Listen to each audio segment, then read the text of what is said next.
Now, coverage you can count on from News Channel 9.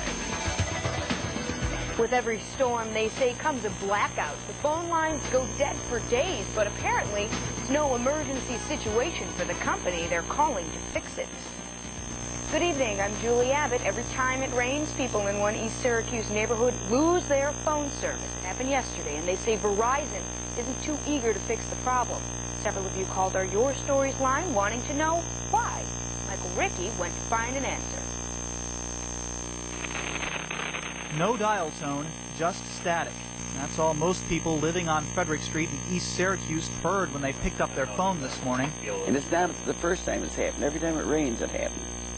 And then we're a day or so without phones. The wires are probably old, and the squirrels are getting through the final layers of coating, and eventually they're probably going to have to replace the lines. Most of the Verizon customers on Frederick Street are senior citizens. One woman down the street just had open heart surgery, and Mr. O'Donnell just came home from the hospital.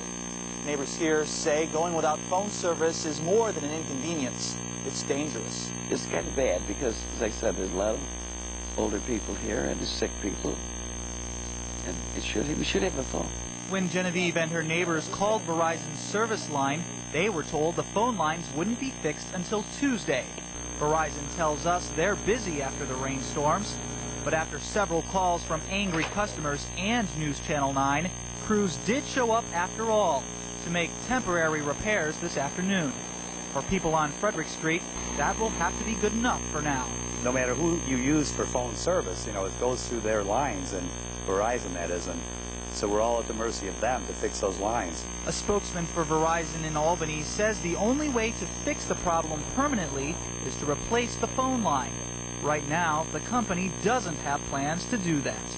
In East Syracuse, with one of your stories, Michael Rickey, WIXT, News Channel 9. Verizon officials tell News Channel 9 they'd look into replacing the phone lines on Frederick Street later this summer. We'll let you know if they keep their promise. And that was one of your stories. Please keep calling us with your ideas, 446-9900.